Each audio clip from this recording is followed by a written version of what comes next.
And welcome back to Ninja Prep physics. मेरा नाम है कपिल गोयल और आज का जो लेक्चर है हमारा वो है kinetic theory of gases lecture 2, जिसमें कि हम इसके पहले वाले लेक्चर की तरह कुछ एक क्वेश्चंस को डिस्कस करेंगे जिससे कि आपके जो कॉन्सेप्ट्स हैं वो इम्प्रूव होंगे। ये लेक्चर हेल्पफुल होने वाले हैं आपकी प्रिपरेशन के लिए। कौन सी प्रिपरेशन के लिए? IIT jam physics, JNU, DU और अदर MSc एंट्रेंस एग्ज़ाम जो भी फिजिक्स से रिलेटेड है उसके लिए ही यूज़फुल होने वाले हैं।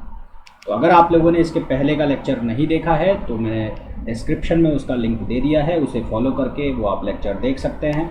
इसके पहले के लेक्चर और इस लेक्चर में कोई भी रिलेशन नहीं है, यानी कि अगर आपने पहले वाला लेक्चर नहीं देखा है तो ये लेक्चर आप देख सकते हैं और उसके बाद वो लेक्चर को आप देख सकते हैं लिंक को फॉलो करके। तो चलिए स्टार्ट करते हैं आज का लेक्चर। तो सबसे पहला जो क्वेश्चन है उस क्वेश्चन में दिया है a cylinder of capacity 20 litres is filled with H2 gas. यहाँ पर H2 गैस लिखा हुआ है, H2 मतलब hydrogen gas. The total average kinetic energy of translatory motion, total average kinetic energy of translatory motion हमें पूछा है ऑफ इट्स मॉलिक्यूल 1.5 × 10⁵ जूल, है ना। जो total average kinetic energy E mean जिसको हम बोल रहे हैं वो हमें दिया हुआ है कितना, 1.5 × 10⁵ जूल। ये 10⁵ है, ये हमें गिवन है। और क्या गिवन है हमारे पास वॉल्यूम गिवन है। वॉल्यूम कितना है? 20 लीटर्स है। वॉल्यूम कितना है? 20 लीटर्स है। 20 लीटर्स को अगर हम मीटर क्यूब में कन्वर्ट करेंगे तो ये हो जाएगा 20 × 10⁻³ मीटर क्यूब, ये हो जाएगा। निकालना क्या है? हमें प्रेशर निकालना है ना। निकालना क्या है? प्रेशर निकालना है। अब हमें कुछ ऐसा रिलेशन चाहिए जिससे कि प्रेशर और मीन एनर्जी में रिलेशन हो। तो प्रेशर और मीन एनर्जी में रिलेशन हो, ऐसा कौन सा फॉर्मूला है? ऐसा एक फॉर्मूला है। कौन सा फॉर्मूला है? वो फॉर्मूला है pressure equals to 2/3 E। Pressure equals to 2/3 E/V, ये फार्मूला है। ये फार्मूला आया कैसे, इसके बारे में अभी बात करते हैं। पहले यहाँ पर हम वैल्यू लिखते हैं और आंसर निकालते हैं कि क्या आंसर आएगा। तो यहाँ पर अगर हम वैल्यू रखें तो ये 2/3 E की वैल्यू हमें क्वेश्चन में गिवन है, कितनी है? 1.5 × 10⁵, और V की जो वैल्यू है वो कितनी है? 20 × 10⁻³ ठीक है। इसको सिंप्लीफाई करोगे तो उसको सिंप्लीफाई करने पे हमें आंसर मिलेगा 5 × 10⁶ न्यूटन पर मीटर स्क्वायर, जो कि है ऑप्शन डी। अब सवाल ये है कि ये जो फार्मूला है जिसका कि हमने यूज़ किया, ये फार्मूला आया कैसे? देखिए भाई, जब हम काइनेटिक थ्योरी ऑफ गैसेस का जो डेरिवेशन पढ़ते हैं मीन एनर्जी वाला, तो वहाँ पर हमें कई एक रिलेशन देखने को मिलते हैं। क्या रिलेशन देखने को मिलते हैं? एक रिलेशन आता है हमारे पास प्रेशर का, प्रेशर इक्वल्स टू 1/3 M/V और VRMS²। VRMS का मतलब रूट मीन स्क्वायर वेलोसिटी। एक रिलेशन आता है हमारे पास एनर्जी का। ये एनर्जी कौन सी होती है? मीन एनर्जी, है ना। और मीन एनर्जी का रिलेशन क्या आता है? 1/2 M VRMS²। इन दोनों जब इक्वेशंस को हम मिलाते हैं, तो दोनों इक्वेशंस को हम मिलाते हैं तो हमारे पास फॉर्मूला बनता है P इक्वल्स टू 2/3 और E/V। यहाँ पर V भी आएगा, P इक्वल्स टू 2/3 E/V। ये फार्मूला हमारे पास बनता है जिसका कि हमने यहाँ पर यूज़ किया है। तो अब ये जो 3 फार्मूले मेरे को दिख रहे हैं यहाँ से, इसमें से इस फार्मूले का मैंने यहाँ पर यूज़ कर लिया, तो कहीं ना कहीं ये फार्मूला भी हमारे यूज़ के होंगे जो कि हम आगे के क्वेश्चंस में यूज़ करेंगे। तो यहाँ पर एक ये जो क्वेश्चन है, इस फार्मूला से हमारे पास 3 अलग अलग फार्मूले बन रहे हैं। तो कहीं ना कहीं हमारा ये जो छोटा सा एक फार्मूला बेस्ड क्वेश्चन था, कॉन्सेप्ट क्लियर कर रहा है कि ये जो फार्मूला बना है वो कौन कौन से फार्मूला से मिलकर बना है। तो होपफुली आगे के क्वेश्चंस के लिए आपको ये याद रहेगा कि मैंने ये फार्मूला कैसे बनाया। आंसर कितना आ गया इसका? 5 × 10⁶ न्यूटन पर मीटर स्क्वायर। नेक्स्ट क्वेश्चन पर चलते हैं। इस क्वेश्चन में बोला है n molecules each of mass m of a gas A। कोई गैस A है, कोई गैस A है, उसके कितने मॉलिक्यूल्स हैं? उसके n मॉलिक्यूल्स हैं। उसके कितने मॉलिक्यूल्स हैं? n मॉलिक्यूल्स हैं। और हर मॉलिक्यूल का मास कितना है? A है, ठीक है। एक गैस कोई क्या है? B है। उस गैस के कितने मॉलिक्यूल्स हैं? उस गैस के 2n मॉलिक्यूल्स हैं। 2n मॉलिक्यूल्स का मास कितना है? उसका मास है 2m। हर एक मॉलिक्यूल का मास कितना है? 2m। m मास जिसका है, इस m मास जिसका है उसकी हमें एक कंपोनेंट दी है वेलोसिटी की, और वो दी है w²। अब ये w² कौन सी वेलोसिटी है? उसकी मीन स्क्वायर वेलोसिटी। इसी तरह से इसकी जो ओवरऑल मीन स्क्वायर वेलोसिटी दी हुई है वो दी हुई v²। हमें ये पूछा है कि w²/v² की वैल्यू बताओ कितनी आई, ठीक है। इसको हम कैसे करें? सबसे पहले मीन स्क्वायर वेलोसिटी जो है उसका फॉर्मूला क्या होता है? मीन स्क्वायर वेलोसिटी जो है उसका फॉर्मूला होता है √3kT/m। ये फॉर्मूला होता है, यानी कि वेलोसिटी का स्क्वायर कितना होगा, √3kT/m। अब यहाँ पर जो ए गैस है उसके लिए उसका एक्स कंपोनेंट की वैल्यू दी हुई है, ठीक है, फॉर गैस ए। तो हमें ये पता है कि जो ओवरऑल जो वेलोसिटी होती है रिजल्टेंट सी स्क्वायर, वो किसके बराबर होती है, u(x², uy² और uz², यानी कि 3 डायरेक्शन में जो वेलोसिटी है उनके समेशन के बराबर, उनके स्क्वायर के समेशन के बराबर ये वेलोसिटी निकालते हैं, ठीक है। तो यहाँ पर हम ये मान के चलते हैं, जब हम काइनेटिक थ्योरी ऑफ गैसेस का अजम्पशन पढ़ते हैं कि लगभग तीनों डायरेक्शन में जो वेलोसिटी है वो क्या रहती है, सेम रहती है। तो हमें एक डायरेक्शन में वेलोसिटी का कंपोनेंट दिया है w², और वो भी उसकी रूट मीन स्क्वायर वेलोसिटी है, तो रिजल्टेंट भी जो होगा वो रूट मीन स्क्वायर वेलोसिटी के बराबर होगा, और वो कितना हो जाएगा, वो 3w² हो जाएगा। वो किसकी वैल्यू हो जाएगी, 3w² की वैल्यू हो जाएगी। तो CRMS² फॉर गैस ए के लिए वो कितना हो गया, 3w² हो गया, ठीक है। और क्योंकि हम ऊपर पढ़ रहे हैं कि मीन स्क्वायर वेलोसिटी किसके बराबर है, √3kT/m के, तो ये किसके बराबर हो जाएगा, ये बराबर हो जाएगा, ये रूट तो हट जाएगा, यहाँ से रूट हटेगा तो ये वैल्यू किसके बराबर हो जाएगी, ये हो गई 3kT/m। और m क्यों लिख रहा हूँ मैं, क्योंकि यहाँ पर हर मॉलिक्यूल का जो मास है वो कितना है, m है। अब चलते हैं गैस बी के लिए। तो फॉर गैस बी, तो बी गैस के लिए बात करोगे तो यहाँ पर ओवरऑल वेलोसिटी दी है हमें, कितनी दी है, v²। तो ये v² किसके बराबर होगा, 3kT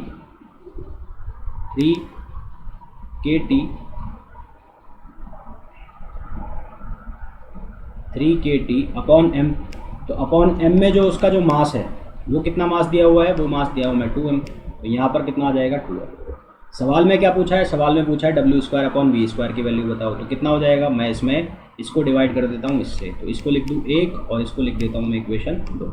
तो ये बनेगा 3w²/v², तो 3kT/m को डिवाइड कर दिया 2m, और ये 3kT, तो कैंसिल क्या हो रहा है, 3kT से 3kT गया, m से m गया, ठीक है। तो यहाँ पर हमें क्या मिला, यहाँ पर 3w²/v² की वैल्यू हमें मिल गई 2/1। तो 2/1 ये वैल्यू मिल गई। अब यहाँ से w²/v², ये किसके बराबर हो जाएगा, 2/3। ये किसके बराबर, 2/3, और ये कौन सा ऑप्शन है, ऑप्शन डी। तो इसके लिए जो राइट आंसर होगा वो कौन सा आंसर होगा, ऑप्शन डी इसके लिए सही आंसर होगा। तो यहाँ पर इस क्वेश्चन में समझने वाली बात ये थी, जो यहाँ पर ये बात बोली गई है, mean square of velocity of molecule gas B is v², and एक कंपोनेंट जो उसका दिया है गैस ए वाला, ये यहाँ पर थोड़ा सा समझने वाली बात थी। अगले क्वेश्चन पर चलते हैं। इस क्वेश्चन में हमें बोला है a flask contain 10⁻³ metre cube gas. तो वॉल्यूम जो दिया हुआ है वो कितना दिया हुआ है, 10⁻³ metre cube. At a temperature the number of molecule of oxygen, तो नंबर ऑफ मॉलिक्यूल्स की जो वैल्यू है वो कितनी दी हुई है, 3 × 10⁻²2, ये मॉलिक्यूल्स की वैल्यू दी है। The mass of N oxygen molecule, mass of N oxygen molecule ये कितना दिया है, 5.3 × 10⁻, ये है 26 kg एक मॉलिक्यूल का है। And temperature, at the temperature the RMS velocity of molecule, RMS velocity VRMS, ये हमें दिया है, कितना दिया है, 400 मीटर पर सेकेंड, 400 मीटर पर सेकेंड। तो प्रेशर निकालना है, ठीक है। अब हमें एक ऐसा फार्मूला चाहिए जिसमें कि प्रेशर का भी यूज़ हो रहा हो और VRMS का भी फार्मूला यूज़ हो रहा हो। तो जैसा कि मैंने आपको पहले वाले क्वेश्चन में कहा था कि यहाँ पर एक क्वेश्चन हमें ऐसे भी मिलेंगे जिसमें से ये फार्मूला का भी यूज़ हो रहा होगा। तो यही फार्मूला, यानी कि P = 1/3 m/v VRMS², इसका हमें यूज़ करना है, जो हमें ये वाला क्वेश्चन पूछा गया है इस फार्मूले के अंदर। तो P = कितना होगा, 1/3 m/v, ये v वॉल्यूम है, और यहाँ पर VRMS²। अब यहाँ पर टोटल जो मास है, टोटल मास ऑफ गैस वो किसके बराबर होगा, m × n के बराबर होगा, m × n, जहाँ n क्या है, नंबर ऑफ मॉलिक्यूल्स को हमने एक गैस के मास से मल्टीप्लाई कर दिया तो टोटल मास आ जाएगा। तो P का फॉर्मूला अब बन कितना जाएगा, वो बन जाएगा 1/3 mn/v, v मतलब वॉल्यूम, और VRMS²। हमें क्या करना है, वैल्यूज़ को सब्सटीट्यूट करना है। तो m का मास कितना है, m बराबर है 5.3 × 10⁻26, एन जो है उसकी वैल्यू कितनी है 3 इंटू 10⁻22 अपॉन वॉल्यूम, वॉल्यूम कितना है 10⁻³ उसके बाद V R M S square की वैल्यू है, इस स्क्वायर में रखना है, यानी कि कितना हो जाएगा 400 का स्क्वायर। तो यहाँ पर ये सारी वैल्यू सब्स्टिट्यूट करके जब आंसर निकालेंगे तो ये आएगा 8.8 इंटू 10⁻4, 8.8 इंटू 10⁻4 न्यूटन पर मीटर स्क्वायर, जो कि ऑप्शन कौन सा है, जो कि ऑप्शन है ए।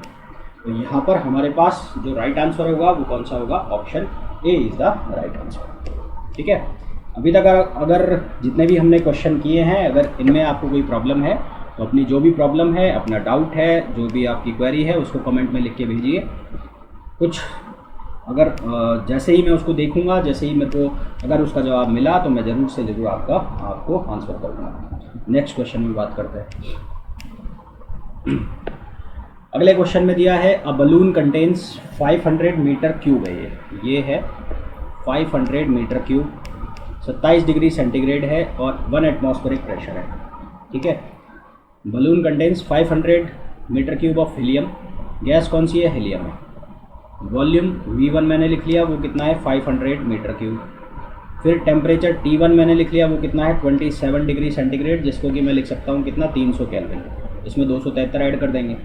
प्रेशर जो है वो कितना है 1 एटमॉस्फेरिक, प्रेशर कितना है 1 atmospheric. Volume of helium at -3 degree centigrade, तो T2 जो दिया है वो -3 डिग्री सेंटीग्रेड है, मतलब ये कितना हो गया 270 केल्विन। एंड 0.5 यानी कि P2 कितना हो गया 0.5 ATM हो गया। इस पर क्या निकालना है, वॉल्यूम निकालना है V2। ये कैसे करेंगे, इसके लिए हम आइडियल गैस इक्वेशन का यूज़ करेंगे। आइडियल गैस इक्वेशन,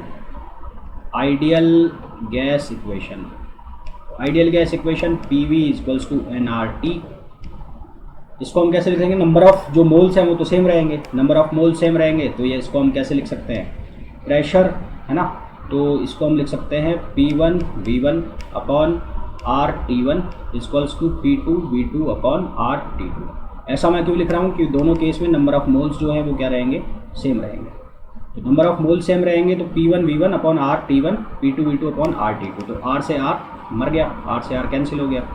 तो P1 की वैल्यू कितनी है 1 है, V1 की वैल्यू कितनी है 500 है, T1 की वैल्यू कितनी है 300 है, P2 की वैल्यू कितनी है 0.5 है, V2 हमें फाइंड आउट करना है और ये वैल्यू कितनी है 270 है।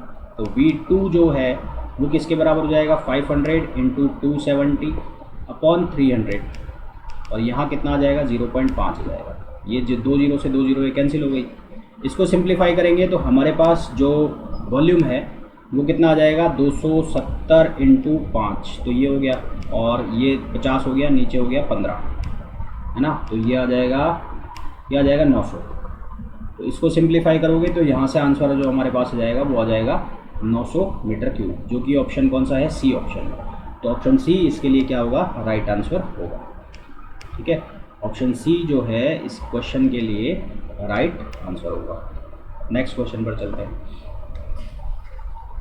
अगले क्वेश्चन में दिया है a flask is filled with 13 gram of an ideal gas at 27 degree centigrade and its temperature is raised to 52 degree centigrade. The mass of the gas that has to be released to maintain the temperature of the gas in the flask is 52 degree centigrade and the pressure remaining the same is। वापस सवाल पढ़ता हूँ एक बार। सवाल में लिखा है flask is filled with 13 gram of an ideal gas, mass कितना है 13 ग्राम है, at temperature T1 27 degree centigrade. फिर इस टेम्परेचर को रेज कर दिया कहाँ तक 52 डिग्री सेंटीग्रेड तक। The mass of the gas that has to be released, वो मास जो कि रिलीज़ करना है, निकालना है। क्यों निकालना है, ताकि जो to maintain the temperature of gas, जो टेम्परेचर है उसको मेंटेन किया जा सके। कहाँ पर मेंटेन किया जा सके, 52 डिग्री सेंटीग्रेड पर मेंटेन किया जा सके। And pressure remaining the same, और प्रेशर को भी क्या रखा जा सके, सेम रखा जा सके। तो सेम प्रेशर और सेम टेम्परेचर को मेंटेन करना है हमें। सेम प्रेशर और सेम टेम्परेचर को मेंटेन रखते हुए हमें क्या वैल्यू निकालनी है, हमें उस मास की वैल्यू निकालनी है, जिसको कि रिलीज़ करना। ठीक है, तो उसको हम कैसे करें, देखो भाई हमारे पास इक्वेशन है आइडियल गैस इक्वेशन। तो आइडियल गैस इक्वेशन क्या, पी वी इक्वल्स टू क्या होता है, एन आर टी होता है। पी वी इक्वल्स टू क्या होता है, एन आर टी। एन बराबर क्या होता है, नंबर ऑफ मोल्स होता है, नंबर ऑफ मोल्स होता है। और नंबर ऑफ मोल्स किसके बराबर होता है, mass of the gas upon molecular weight, mass of the gas upon molecular weight. तो इसको मैंने ऐसे लिख दिया, P V equals to M R T upon, ठीक है, ये बात हो गई। अब जो फ्लास्क है, फ्लास्क का वॉल्यूम तो क्या रहेगा, कांस्टेंट रहेगा, और प्रेशर को भी आपको क्या रखना है, कांस्टेंट रखना है, ठीक है। गिवन है कि प्रेशर को हमें क्या रखना है, सेम रखना है। फ्लास्क है, फ्लास्क के अंदर जो वॉल्यूम है वो क्या रहेगा, सेम रहेगा। तो यहाँ से मेरे को दिख रहा है P V is proportional to किसके हो गया, एम इंटू टी के। आर कांस्टेंट है, P V equal to proportional to हो गया एम इंटू टी के। अब हमें प्रेशर को कांस्टेंट रखना है और वॉल्यूम क्योंकि फ्लास्क है वो फिक्स रहेगा, तो एम इंटू टी जो है वो किसके बराबर हो जाएगा, ये कांस्टेंट के, यानी कि ये जो पूरा का पूरा प्रोडक्ट है ये किसके बराबर होना चाहिए, कांस्टेंट के बराबर होना चाहिए। तो यहाँ से मैं लिख सकता हूँ क्या, M1T1 इक्वल्स टू M2T2, ये लिख सकता हूँ। तो इस इक्वेशन से बनेगा क्या, M2 upon M1 equals to T1 upon T2। अब T1 जो था वो 27 डिग्री सेंटीग्रेड था, तो उसको कन्वर्ट करो, और T2 जो था वो कितना था, 52, तो उसको भी कन्वर्ट करो। तो यहाँ से ये बना 300 और ये बन गया कितना, 325। तो इसको सिंप्लीफाई करोगे तो ये आएगा 12/13, कितना आएगा, 12/13। तो यहाँ से M2 जो है हमें निकालना है, उसकी वैल्यू कितनी हो गई, M1 इंटू 12/13, ठीक है। तो M1 की वैल्यू कितनी है, 13, तो ये हो जाएगा 13 इंटू 12/13, 13 से 13 कट गया, यहाँ पर आंसर आ गया कितना, 12 ग्राम, ठीक है। कितना आंसर आ गया, 12 ग्राम। तो मास जो कि रिलीज करना है, M2 की वैल्यू हो गई 12, तो मास जो रिलीज हुआ, तो mass that has to be released, तो वो मास कैसे निकालेंगे हम, इस 13 ग्राम में से 12 ग्राम को माइनस कर दो, तो कितना आएगा, 1 ग्राम। यानी कि 1 ग्राम मास यदि हम रिलीज कर देंगे तो हमारा प्रेशर और टेम्परेचर, प्रेशर तो सेम रहेगा, टेम्परेचर कितने पर रहेगा, 52 डिग्री सेंटीग्रेड पर रहेगा। कितना मास रिलीज करना है, 1 ग्राम। 1 ग्राम मतलब कौन सा ऑप्शन हो गया, डी ऑप्शन है। तो इसका मतलब यहाँ पर जो सही आंसर होगा वो कौन सा आंसर होगा, D is the right answer, ठीक है। नेक्स्ट क्वेश्चन पर चलता है। इस क्वेश्चन में मैं बोला है the pressure P, volume V and temperature T of a gas in the jar A and the other gases in the jar B at pressure, ये कौन से जार में है, A में है। तो कोई जार है A, उस जार के अंदर प्रेशर है P, वॉल्यूम है V और टेम्परेचर है T, and the other gas is in the jar B, एक जार है B, उसका प्रेशर है 2P, वॉल्यूम है V/4 और टेम्परेचर है 2T, ये है। The ratio of number of molecules in jar A and B में, तो number of molecule in jar A और ये B, इसका हमें क्या निकालना है, रेशियो निकालना है। तो ये कैसे निकालें हम, हमारे पास आइडियल गैस इक्वेशन है P V equals to N R T, N बराबर है नंबर ऑफ मोल्स। तो नंबर ऑफ मोल्स जो हैं उनको मॉलिक्यूल्स के फॉर्म में लिखना है, तो number of molecules N upon Avogadro number, ऐसे लिख लिया। तो इसका मतलब ये जो इक्वेशन है इसको हम ऐसे लिख सकते हैं एन अपॉन एन ए और आर टी। तो एन अपॉन एन ए है ना, हमें किसका रेशियो निकालना है, नंबर ऑफ मॉलिक्यूल्स का। तो नंबर ऑफ मॉलिक्यूल्स के लिए यानी कि n को हम लिख सकते हैं कैसे, P V N A upon R T. तो N A upon N B करना है, तो N A upon N B. P V तो P A V A, N A तो सेम रहेगा हर केस के लिए, Avogadro number fix, R fix रहेगा टी ए। और यहाँ पर कितना हो जाएगा बी में, तो आर, ये हो जाएगा टी बी, ये कितना हो जाएगा पी बी वी बी, और ये एन ए सेम रहेगा। कटेगा क्या, देखो ये एन ए से एन ए खत्म, ये आर से आर खत्म। पी ए की वैल्यू कितनी है पी, बी की वैल्यू कितनी है B upon T, T B की वैल्यू कितनी है 2t, पी बी की वैल्यू कितनी है 2p, और वी बी की वैल्यू कितनी है v/4, ये 4 ऊपर पहुंच गया, v से v कैंसिल, p से p कैंसिल, 2 से 2 कैंसिल, t से t कैंसिल। तो आंसर कितना आ गया 4:1 आ गया। आंसर कितना आ गया 4:1, जो कि कौन सा ऑप्शन है, ऑप्शन डी। तो option D will be the right answer, ठीक है। तो डी इसके लिए क्या होगा, राइट आंसर होगा।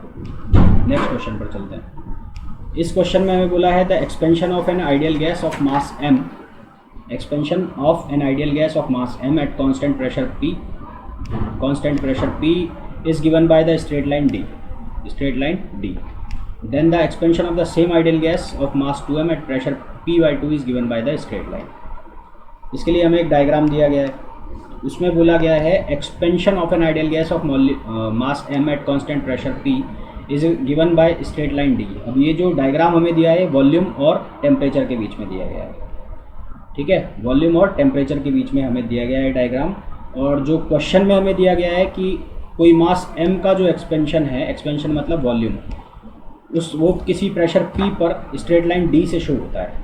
तो expansion of same ideal gas यदि उसका मास 2m हो और प्रेशर P/2 हो तो उसके लिए कौन सी स्ट्रेट लाइन आएगी। देखो भाई, क्योंकि PV बराबर क्या होता है nRT, और इसको हम कैसे लिख सकते हैं, PV equals to m upon capital M into RT, और जिसको कि हम ऐसे लिख सकते हैं PV proportional to MT, MT मतलब मास ऑफ द गैस और volume temperature of the gas, जिसको फर्दर हम लिख सकते हैं वॉल्यूम जो है वो प्रोपोर्शनल हो गया m/p इंटू टी के। तो यहाँ पर m/p सारा का सारा जो वॉल्यूम और टेम्परेचर का जो कर्व बना हुआ है ये डिपेंड कर रहा है किसके ऊपर, m/p पर। तो m/p एक तरह से क्या हो गई, इस कर्व की स्लोप हो गई। तो m/p जो है वो क्या हो गई, slope of the curve, slope of the curve. कौन से कर्व की, वॉल्यूम और टेम्परेचर कर्व की स्लोप हो गई, ठीक है। तो यहाँ पर जो क्वेश्चन है उसमें दिया गया मास को, जो मास कितना कर दिया, मास कर दिया 2m, और जो प्रेशर है तो फॉर फर्स्ट जो प्रेशर है उसको कर दिया कितना, P/2, प्रेशर को कितना कर दिया P/2, तो ये P/2, तो ये हो गया कितना m/p और इंटू 4। फर्स्ट कंडीशन है, जो फर्स्ट कंडीशन में जो स्लोप दी गई है वो D स्लोप दी गई है। फर्स्ट कंडीशन में जो स्लोप दी गई है वो कौन सी स्लोप दी गई है, D, ठीक है। तो D यानी कि यहाँ पर दो गुना है। तो for first condition slope m/p is given by D, और D पर जो है वो स्लोप कितनी रखी है, 2। और हम यहाँ पर देख रहे हैं कि जो ये स्लोप है, जो इस कंडीशन के हिसाब से 2m और P/2 के हिसाब से ये स्लोप फर्स्ट कंडीशन की 4 टाइम्स हो रही है। तो फर्स्ट कंडीशन की स्लोप कितनी है, 2 है, इसकी 4 टाइम्स हो रही है यानी कि 8 हो रही है। तो 8 वाली कौन सी स्लोप है, ये है A। तो इन सभी में से 8 किस में आ रहा है, A में। तो इसका मतलब जो ऑप्शन D है वो इसके लिए क्या होगा, राइट आंसर होगा। तो इस कर्व की जो स्लोप आएगी वो कौन सी आएगी, A से शो की जाएगी, ठीक है। नेक्स्ट क्वेश्चन पर चलते हैं। इस क्वेश्चन में हमें बोला है 2 identical glass bulbs are interconnected by thin glass tubes. A gas is filled in these bulbs at NTP मतलब normal temperature pressure. If one bulb is placed in ice, एक को हमने आइस में रख दिया, and another bulb is placed in hot bath, then the pressure of the gas becomes 1.5 times the temperature of the hot bath will be. तो देखो quantity जो रहेगी दोनों गैसेस की इन बल्ब, क्वांटिटी जो गैस की रहेगी इन बल्ब में वो क्या रहेगी, कांस्टेंट रहेगी। कांस्टेंट क्यों रहेगी, क्योंकि वॉल्यूम इनके अंदर क्या रहेगा, फिक्स रहेगा। तो नंबर ऑफ मॉलिक्यूल्स या नंबर ऑफ मोल्स जो बोथ बल्ब में वो क्या रहेंगे, सेम रहेंगे। तो number of moles in both bulbs will be same. मतलब इसका मतलब क्या हुआ, initial number of moles in both bulb equals to final number of moles.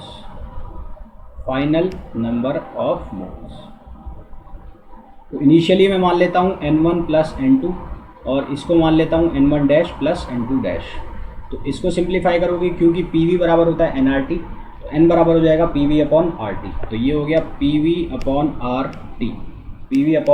RT NTP पर है, मतलब टेम्परेचर जो है वो 273 है, तो 273 हो गया, प्लस n2 जो है वो भी कितना है, PV है, तो PV अपॉन R इंटू ये भी कितना हो जाएगा, 273 हो जाएगा।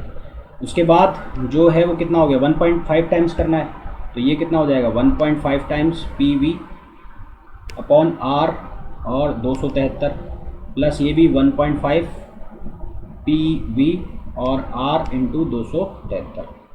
इसको सिंप्लीफाई करोगे ये T है, R इंटू टी, हॉट जो बात है उसका टेम्परेचर निकालना है हमें, तो ये कितना हो गया, T हो गया। तो इसको सिंप्लीफाई करेंगे तो ये कितना बनेगा, ये बनेगा 2/273, ये दोनों ऐड हो जाएंगे। ये कितना बनेगा, ये बनेगा 1.5/273 और ये बनेगा 1.5/3।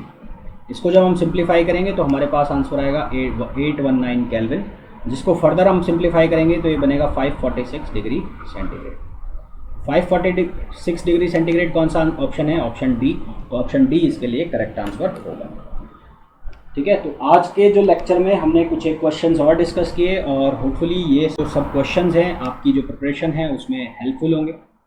इसके अगर आपने अब तक चैनल को सब्सक्राइब नहीं किया है तो प्लीज़ चैनल को सब्सक्राइब कीजिए। मिलते हैं नेक्स्ट लेक्चर में। Till then thank you, bye bye.